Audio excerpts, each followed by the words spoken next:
Krishna Lord, क्या आप लोगों ने सोचा है कि जीवन की कठिनाइयों के बीच में मुस्कुराना कैसे संभव है जब समस्याएं बढ़ती जाती हैं और समाधान नहीं दिखता? उस परिस्थिति में चेहरे पर मुस्कुराहट और प्रसन्नता कहाँ से आती है? आज हम परमेश्वर के सामर्थी वचन के द्वारा यही सीखेंगे। रोमी 12:12 आशा में आनंद, क्लेश में स्थिरता, प्रार्थना में निरंतरता। वचन बतलाता है आशा में आनंदित रहो। यहाँ आशा केवल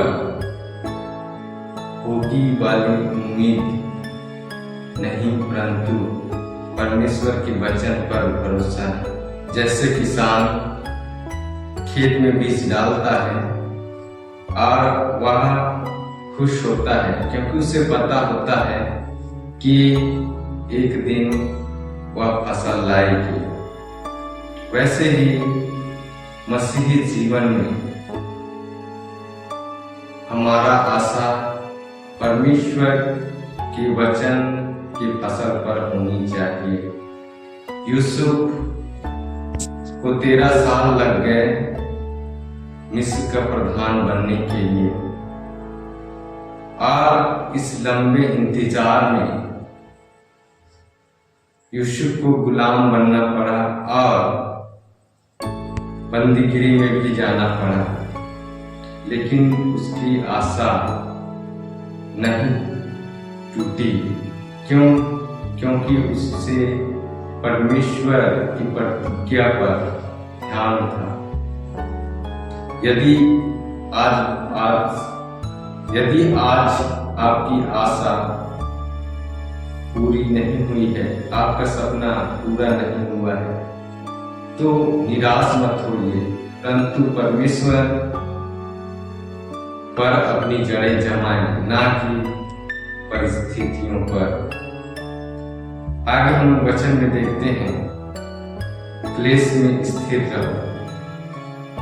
जीवन में कठिनाइयों का आना तय है। जीवन में परेशानियों का आना तय है, मुश्किल का आना तय है, लेकिन परमेश्वर कहता है कि स्थिर रहने। स्थिर रहने का अर्थ है ना भागना, ना डरना, परंतु अडिग रहना। दानियल को सैन के मान में डाल दिया गया, फिर भी वह प्रार्थना करना नहीं छोड़ा। वह परमेश्वर के विश्वास में स्थिर रहा। मसीह में प्रियों, कठिनाइयां जो है हमारे विश्वास को ना हिलाए, परंतु हमारा विश्वास और मजबूत हो। याद रखिए, आग में सोना शुद्ध होता है और कठिनाइयों में, विपत्ति में हमारा विश्वास और भी मजबूत होता है। आगे वचन में कहता है कि प्रार्थना में नित्य लगे रहो। बस समस्याओं में प्रार्थना मांगने का साधन ना हो, परंतु हम परमेश्वर के साथ प्रार्थना के द्वारा जुड़े। प्रार्थना हमारे लिए परमेश्वर से जुड़ने का जीवन शैली हो।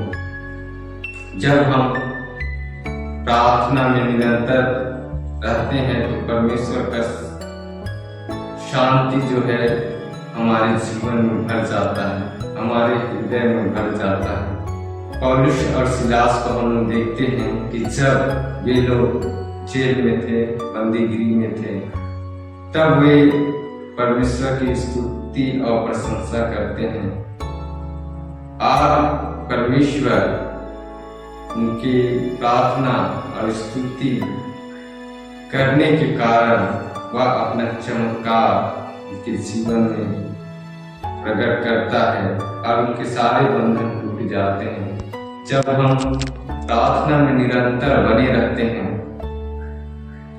तो चमत्कार के द्वार हमारे लिए भी खुल जाते हैं। इसलिए दिन हो या रात हो, खुशी हो या गम हो, दुख हो या सुख हो, प्रार्थना में बने रहना है।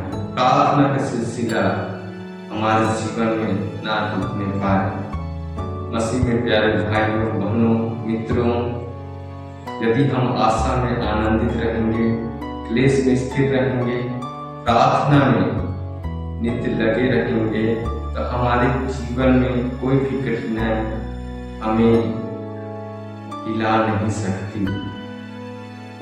परमेश्वर इस वचन पर आप सबों को बहुतायत से आशीष दे, और यदि आप सबों को यह संदेश अच्छा लगा, आपके मन को हृदय को छुआ, तो कृपया दूसरों से साझा करें, लाइक शेयर और सब्सक्राइब करें।